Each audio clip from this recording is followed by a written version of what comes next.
மாண்புமிகு பேரவைத் தலைவர் அவர்களே, பெருமை வாய்ந்த இந்த அவையில ஆளுநர் உரையின் மீது நன்றி தெரிவிக்கின்ற தீர்மானத்தில் பேசுகின்ற வாய்ப்பை தந்த பேரவைத் தலைவருக்கு முதலினுடைய நன்றியை தெரிவிச்சுக்கிறேன். அதுமாதிரி நம்முடைய மாண்பு முதலமைச்சர் அவர்களுக்கு திராவிட முன்னேற்ற கழகத்துடைய சட்டமன்ற உறுப்பினர்கள் அனைவரின் சார்பாகவும் எங்களுடைய பிறந்தநாள் வாழ்த்துக்களையும் நான் தெரிவிச்சுக்கிறேன்.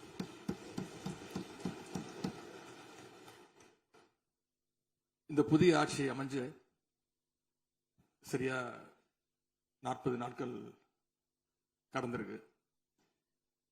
ஆளுநர் உரையின் போது நானும் எங்களுடைய சட்டமன்ற உறுப்பினர்களும் இந்த 40 நாட்கள்ல இந்த அரசு என்னென்ன பணிகள் செஞ்சிருக்கு, ஏதாவது திட்டங்கள் கொண்டு வந்திருக்காங்களா, ஏதாவது சாதனைகள் செஞ்சிருக்காங்களான்னு ஆவலோடு காத்துக்கிட்டு இருந்தோம்.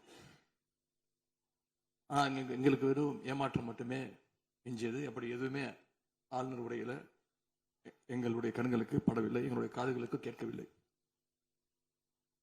அதே ஒரு நம்பிக்கை வாக்கெடுப்பின் போது நான் பேசும்பொழுது குறிப்பிட்டு பேசினேன்.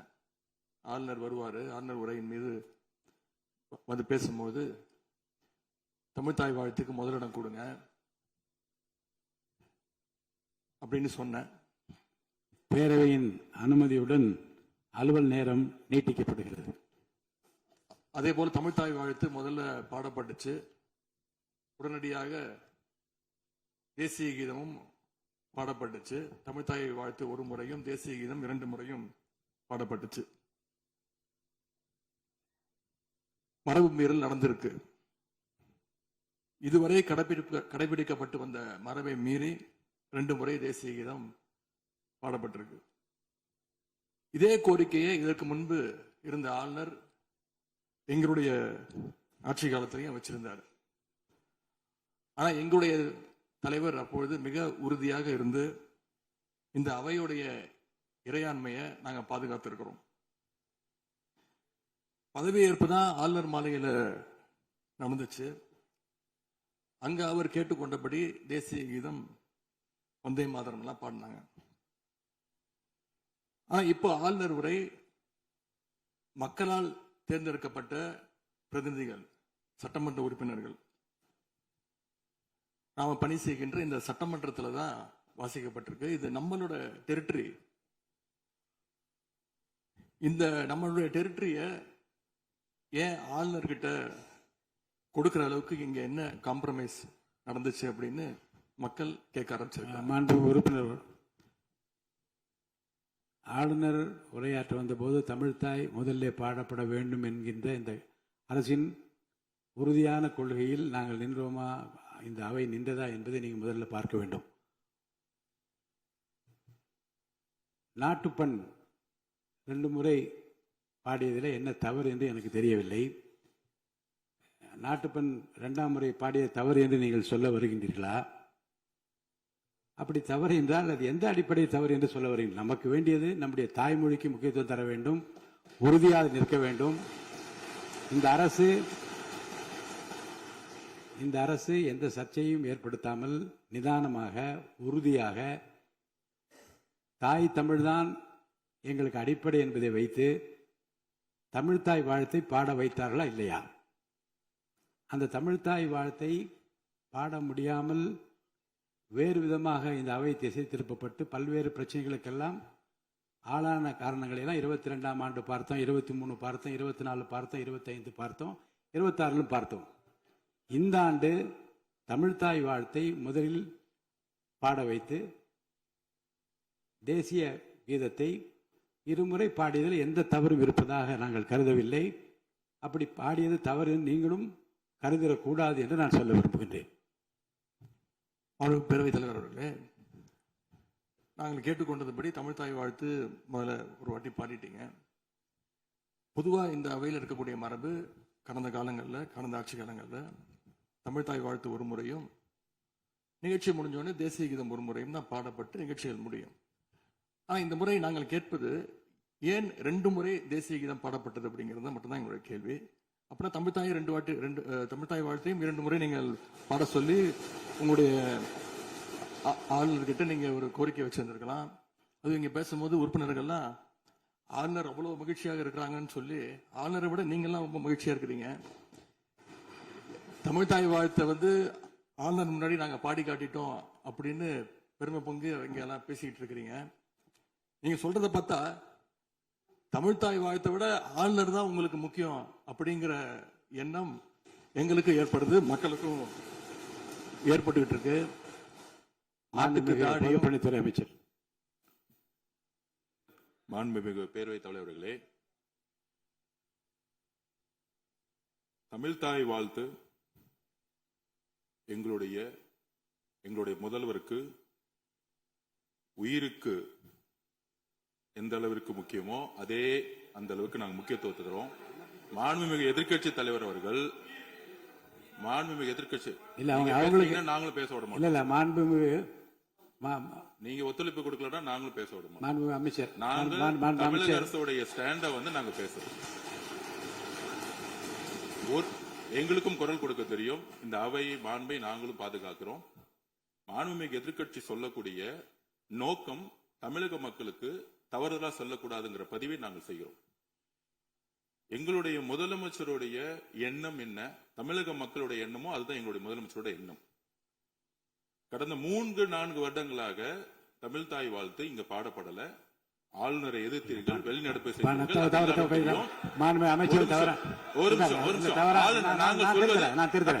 நாங்க பேசி முடிக்கிறேன். ஆளுநர் முன்பு ஆளுநர் முன்பு மாண்புமிகு அமைச்சர் அவர்கள் ஒண்ணு தமிழ்தாய் வாழ்த்து பாடப்பட்டது. இல்ல நான் சொன்னது, நான் கருத்து என்னன்னா ஆளுநர் முன்பு பாடப்பட்டது கிடையாது. அதுதான் நான் சொல்ல வரேன். நான் பேசிடுறேன். ஆளுநர் புறக்கணித்தார், அதற்கு பின்பு பாடப்பட்டது. ஒரு நிமிஷம் நான் பதிவு பண்ணி, ஒரே நிமிஷம் நான் பதிவு பண்ணிடுறேன். நான் எங்களுடைய பதிவை நாங்க பதிவு பண்ணிடுறோம். அதுல சொன்ன வார்த்தைகள் வந்து எங்களுக்கு வந்து கஷ்டமா இருந்துச்சு. காம்ப்ரமைஸ்ங்கிற வார்த்தை வந்து எங்களுக்கு கடினமா இருந்துச்சு. நாங்க திருப்பியும் நாங்க பதிவு பண்ணிக்கிறோம். எந்த விதமான காம்ப்ரமைஸும் கிடையாது. தமிழ்தாய் வாழ்த்தை முதலில் பாடப்பட்டது எங்களுடைய முதலமைச்சருடைய வெற்றி, தமிழக மக்களுடைய வெற்றிங்கிறத நாங்க பதிவு பண்ணி எந்த காம்ப்ரமைஸும் இங்க நடக்கல. அதை நாங்க பதிவு பண்றோம். மாண்புமிகு உறுப்பினர். பேரவைத் தலைவர்களே, நாங்க மீண்டும் அதான் கேட்கிறோம். தமிழ்தாய் வாழ்த்து ஒரு முறை பாடிட்டீங்க, அதுக்கு வாழ்த்துக்கள். ஏன் தேசிய கீதம் 2 முறை பாடப்பட்டுச்சு? அப்ப ஆளுநர்கிட்ட நீங்க கோரிக்கை வச்சிருக்கனால நீங்க தேசிய கீதம் 2 முறை பாட பண்ணணும்னா நாங்க தமிழ்தாய் வாழ்த்து 2 முறை இல்ல 3 முறை நாங்க போடுவோம்னு சொல்லி அதை நீங்க செஞ்சு காட்டிருக்கணும். அதுதான் நான் கேட்கிறேன். உங்களுக்கு இப்ப ஆளுநர் முக்கியமா, தமிழ்தாய் வாழ்த்து முக்கியமா அப்படிங்கறத நான் இந்த அரசுகிட்ட நான் கேட்க விரும்புறேன். ஆட்டுக்கு தாடியும் நாட்டுக்கு ஆளுநரும் தேவையில்லைன்னு சொன்னவர் பேரறிஞர் அண்ணா அவர்கள். அவரை உங்க கொள்கை தலைவர் லிஸ்ட்ல அட்டாச்சும் பண்ணிருக்கிறீங்க. ஆனா இன்னைக்கு ஆளுநரை தலையில வச்சு கொண்டாடிட்டு இருக்கீங்க. நான் கேட்க விரும்புது, நீங்க எல்லாம் சேர்ந்து மாண்புமிகு எதிர்க்கட்சி தலைவர் அவர்களுக்கு ஒன்று சொல்றேன். ஆளுநருக்குரிய மரியாதை மட்டும்தான் தரப்பட்டது. யாரையும் தலையில வைத்து கொண்டாட வேண்டிய அவசியம் இந்த அரசுக்கு இல்லை. இந்த அவையை பொறுத்த வரைக்கும்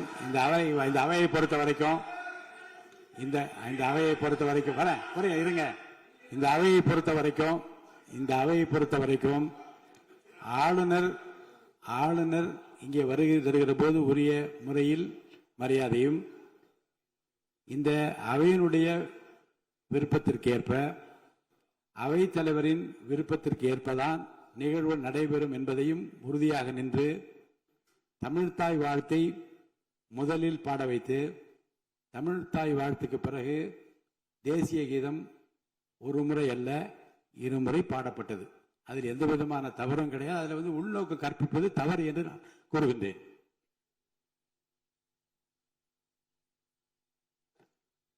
பேரவைத் தலைவர் அவர்களே, கலா யதார்த்தத்துக்கும் ஆளுநர் உரைக்கும் மிகப்பெரிய வித்தியாசம் இருக்கின்றது. மிகப்பெரிய வேறுபாடு எங்களுக்கு தெரிகின்றது. ஆளுநர் உரை என்பது அரசனுடைய கொள்கைகளை, திட்டங்களை, விஷன் அண்ட் மிஷன் ஸ்டேட்மெண்ட் அப்படின்னு சொல்லுவாங்க. அதன்படி அமைந்திருக்க வேண்டும். ஆனா இந்த அரசனுடைய ஆளுநர் உரையில இருக்கக்கூடிய அனைத்து கண்டென்ட்டுமே ஆளுங்கட்சியினர் சோசியல் மீடியால ரீல்ஸ் போடுறதுக்கு உதவுமே தவிர ரியல் பிரச்சனைகளுக்கு கை கொடுப்பதாக, உதவுவதாக, எந்த சொல்யூஷனும் தருவதாக எங்களுக்கு தெரியவில்லை.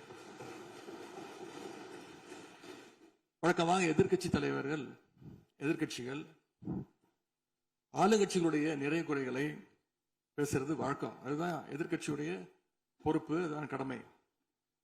ஆனா இப்ப இருக்கக்கூடிய ஆளுங்கட்சியை விமர்சனம் செய்யறதுல முந்தைய எதிர்க்கட்சிகளை விட எங்களுக்கு அதிக பொறுப்பும் அதிக உரிமையும் இருக்கு அப்படின்னு நாங்க நம்புறோம். அதுக்கு காரணம், எங்களுடைய கூட்டணி கட்சியாக இருந்து எங்களுடைய உடன்பிறப்புகளுடைய வாக்குகளை வெற்றி பெற்றவர்களுடைய ஆதரவுல தான், எங்களுடைய தயவுல தான் இன்னைக்கு இந்த அரசு நடந்துகிட்டு இருக்கு என்பதை நீங்கள் கருத்துக் கொள்ள வேண்டும். இன்னும் சொல்ல போனா, நாங்க இன்னைக்கு எதிர்கட்சியில் வரிசையில மட்டும் இல்ல, ஆளுங்கட்சி வரிசையிலும் எங்களுடைய வாக்குகள் அமர்ந்திருக்கு. ஆனால் நான் மீண்டும் ஏற்கனவே சொன்னது மாதிரி, நாங்க வெறும் எதிரி கட்சியாக இல்லாமல் ஒரு ஆக்கப்பூர்வமான எதிர்கட்சியாக செயல்பட விரும்புகின்றோம். அந்த நிலைமையில இன்னைக்கு பல்வேறு பிரச்சனைகளை எடுத்து வைக்க விரும்புகின்றேன். முதல்ல, கடந்த 2 மாதங்களாக எங்களுடைய வேண்டுகோளை ஏற்று கலைஞர் மகளிர் உரிமை தொகையை 15ஆம் தேதி கரெக்டா மகளுடைய அக்கவுண்ட்ல போட்டதுக்கு எங்களுடைய நன்றியை நாங்க தெரிவிச்சுக்கிறோம். அதே போல் எங்களுடைய தலைவர் அவர்களால் தொடங்கப்பட்ட முதலமைச்சர் காலை உணவு திட்டம் 1ஆம் வகுப்பிலிருந்து 5ஆம் வகுப்பு வரைக்கும் நாங்கள் கொடுத்துட்டு இருந்தோம். அதை வர செப்டம்பர் மாதத்திலிருந்து தந்தை பெரியாருடைய பிறந்த நாளில் இருந்து 8ஆம் வகுப்பு வரைக்கும் நீங்க நீட்டிக்க போவதாக செய்திகள் பார்த்தேன். எனவே எங்களுடைய திட்டத்தை நீங்கள் இன்னைக்கு எக்ஸ்டெண்ட் பண்ணியிருக்கிறதுக்காக மீண்டும் எங்களுடைய பாராட்டுகளையும் நன்றிகளையும் முதல்ல நான் தெரிவிச்சுக்கிறேன். ஆனா எங்களுடைய முதலமைச்சர் அவர்கள் தொடங்கின நான் முதல்வன் திட்டத்தை நீங்க முடக்கிற முயற்சியில இறங்கியிருக்கீங்கன்னு கேள்விப்பட்டோம். தமிழ்நாட்டில் இருக்கக்கூடிய ஒவ்வொரு இளைஞர்களும் அவங்களுடைய துறைகள்ல நான் முதல்வன் அப்படின்னு உருவாகணும்னு தான் எங்களுடைய தலைவர் இந்த திட்டத்தை கொண்டு வந்தாங்க. இந்த நான் முதல்வன் திட்டத்தில் மட்டும் பாத்தீங்கன்னா, கடந்த 4 வருடங்கள்ல 41 லட்சம் மாணவர்கள் இதுல டைரக்டா பெனிஃபிட் அடைஞ்சிருக்கிறாங்க. நான் முதல்வன் திட்டத்தின் மூலம் பள்ளிக்கூடம் செல்லுகின்ற மாணவர்களுக்கு அடுத்து அவங்களுடைய ஹையர் ஸ்டடீஸ் என்ன, எப்படி படிக்கணும், எந்த கோர்ஸ் எடுக்கணும் அப்படின்னு அவங்களுக்கு கைடன்ஸ் கொடுத்துருக்கிறோம். அதே மாதிரி உயர்கல்வி படிக்கின்ற மாணவர்களுக்கு எங்க போய் வேலைக்கு சேரணும், அவங்களோட எம்ப்ளாய்மெண்ட் ஸ்டெபிலிட்டியை நாங்க ஸ்ட்ரென்த் பண்ணிருக்கோம். முக்கியமா நான் முதல்வன் திட்டத்தின் மூலமா யூபிஎஸ்சி மாதிரியான சிவில் சர்வீசஸ் தேர்வுக்கு தயாரிக்கின்ற மாணவர்களுக்கு ஹாஸ்டல் வசதியோட பயிற்சியும் வழங்கப்பட்டிருக்கு. பிரிலிம்ஸ் தேர்வாளர்களுக்கு மாசம் 7,500 ரூபாய், மெயின்ஸ் தேர்வாகிறவங்களுக்கு மாசம் 25,000 ரூபாய் கல்வி ஊக்கத்தொகையை இந்த நான் முதல்வன் திட்டத்தின் மூலம் எங்களுடைய அரசு கொடுத்துச்சு. அது மட்டும் இல்ல, டெல்லிக்கு இன்டர்வியூக்கு போயிட்டு வர்றதுக்கு அவங்களுக்கான போக்குவரத்து கட்டணத்தையும் அந்த செலவையும் அரசே ஏற்று இருக்கு நான் முதல்வன் திட்டத்தின் மூலமாக. சென்ற ஆண்டு மட்டும் தமிழ்நாட்டில் இருந்து யூபிஎஸ்சி கிளியர் பண்ண 60 பேர்ல 56 மாணவர்கள் இந்த நான் முதல்வன் திட்டத்தின் மூலம் பயன்பெற்றுவாங்க. அதுல நான் இன்னும் குறிப்பிட்டு சொல்லணும்னா, ஆல் இண்டியா லெவல்ல செகண்ட் பிளேஸ் படிச்ச சகோதரி ராஜேஸ்வரி நான் முதல்வன் திட்டத்தில் பயன்பெற்றவங்க. இப்படிப்பட்ட நான் முதல்வன் திட்டத்தை கைவிட வேண்டிய அவசியம் என்ன அப்படிங்கறது முதலமைச்சர் அவர்கள் தன்னுடைய பதில் உரையில கூற வேண்டும்னு நான் விருப்பப்படுறேன். அதே மாதிரி சமீபத்தில் டெல்லிக்கு போன முதலமைச்சர் அவர்கள் நிதி ஆயோக் கூட்டத்தில் பல்வேறு விஷயங்களை பத்தி பேசியிருக்கிறார். அதுவும் குறிப்பா நம்முடைய தமிழ்நாடு இன்னைக்கு இந்தியாவிலேயே பொருளாதாரத்தில் 2வது பெரிய மாநிலமாக வளர்ந்திருக்கு அப்படிங்க பெருமையா பேசியிருக்கிறார். அது மட்டும் இல்ல, தமிழ்நாட்டில் டாக்டர் கலைஞர் அவர்களால் தொடங்கப்பட்டு எங்களுடைய தலைவர் அவர்களால் வளர்க்கப்பட்ட, அதுவும் கடந்த ஆட்சியில் என்னுடைய கட்டுப்பாட்டில் இருந்த மகளிர் சுய உதவி குழுக்கள் மிகச்சிறப்பாக செயல்படுது அப்படின்னு முதலமைச்சர் அவர்கள் பேசியிருக்கிறாங்க. இந்தியாவிலேயே ஃபேக்டரி ஒர்க்கர்ஸ் இருக்கிற பெண்கள்ல 42%, 42% தமிழ்நாட்டை சேர்ந்தவங்க. அதனால தமிழ்நாட்டில் இருக்கக்கூடிய பெண்கள் முன்னேற்றம், சுகாதாரம் எல்லாமே சிறப்பா இருக்குன்னு நம்முடைய முதலமைச்சர் அவர்கள் டெல்லியில சொல்லியிருக்கிறாங்க. திரைப்படங்கள்ல தான் பாத்தீங்கன்னா ஒரே பாட்டுல ஏழையா இருக்கிறவன் ஒரே பாட்டுல 5 நிமிஷத்துல 4.5 நிமிஷத்துல பெரிய பணக்காரன் ஆயிடுவான். ஆனா அது மாதிரி நிஜத்துல ஒரு மாச ஆட்சியில தமிழ்நாடு மாதிரியான மிகப்பெரிய மாநிலத்தை அந்த அளவுக்குலாம் வளர்த்த முடியாது. இந்த சாதனைகள் எல்லாம் யார் ஆட்சி காலத்தில் நடந்துச்சுன்னு மக்களுக்கும் தெரியும், மக்களும் பார்த்துக்கிட்டு இருக்காங்க, முதலமைச்சருக்கும் தெரியும். அதே மாதிரி பேரவைத் தலைவர்களே, இந்த ஆட்சியில இன்னொரு பழக்கமும் புதுசா வந்திருக்கு. அதாவது எங்களுடைய திராவிட மாடல் ஆட்சியில நாங்க எடுத்த நடவடிக்கையால ஏதாவது நல்லது நடந்தா உடனே அதுக்கு ஸ்டிக்கர் ஒட்டிடுறாங்க. அது மட்டும் இல்ல, ஃபர்ஸ்ட் டைம் எவர் இந்த ஹிஸ்டரி அப்படின்னு சொல்லிடுறாங்க.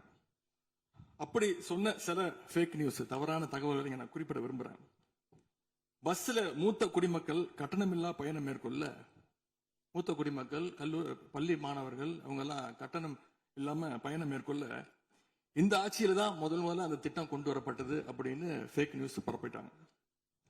இதெல்லாம் ஏற்கனவே இருக்கக்கூடிய திட்டங்கள், எங்களுடைய ஆட்சியில கொண்டு வரப்பட்ட திட்டங்கள். அது மட்டும் இல்ல, அரசு பள்ளியில வழங்கப்படுகின்ற ஸ்கூல் பேக்ல முதலமைச்சரோட புகைப்படம் இல்லாம இப்பதான் முதல்ல வழங்குறோம் அப்படின்னு, ஃபர்ஸ்ட் டைம் இந்த ஹிஸ்டரி அப்படின்னு டேக் போட்டு ஃபேக் நியூஸை தொடர்ந்து பரப்பிட்டு இருக்கிறாங்க. இதெல்லாம் எங்களுடைய திராவிட முன்னேற்ற கழகம், எங்களுடைய திராவிட மாடல் அரசுல எங்களுடைய முதலமைச்சர் கொண்டு வந்த திட்டங்கள். இப்படி இவங்க ஸ்டிக்கர் ஒட்டின லிஸ்ட் மிகப்பெரிய லிஸ்ட். இன்னொரு முக்கியமான விஷயம் பத்தி இந்த நேரத்தில் பதிவு செய்ய விரும்புறேன். அறநிலையத்துறையின் அசையும் மற்றும் அசையா சொத்துக்களின் வருவாய் அதன் புனிதமான நோக்கத்திற்கு மட்டுமே பயன்படுத்தப்படும் அப்படின்னு ஆளுநர் உரையில இடம்பெற்றிருக்கு. இந்த கருத்தை பார்க்கும் பொழுது அறநிலையத்துறையே இருக்கக்கூடாது அப்படின்னு சொல்ற பாஜகவுடைய குரலாகத்தான் தாவேக அரசும் சொல்லுதா அப்படிங்கிற சந்தேகம் எங்களுக்கு வருது. பாஜகவும் வலதுசாரிகளும் சொல்றது இதுதான், அறநிலையத்துறை பள்ளி கல்லூரிகளை நடத்தக்கூடாது, அறநிலையத்துறை பள்ளி கல்லூரிகளை நடத்தக்கூடாது அப்படின்னு சொல்லிட்டு இருக்கிறாங்க. இதுக்காக வழக்கும் தொடர்ந்து இருக்கிறாங்க. இந்த நிலைப்பாடு திருமண மண்டபங்கள் வணிக வளங்களோடு நிற்குமா, இல்ல கல்வி நிறுவனங்களுக்கும் இந்த கண்டிஷன்ஸ் அப்ளை செய்யப்படுமா? மாண்புமிகு அறநிலையத்துறை அமைச்சர்கள். மாண்புமிகு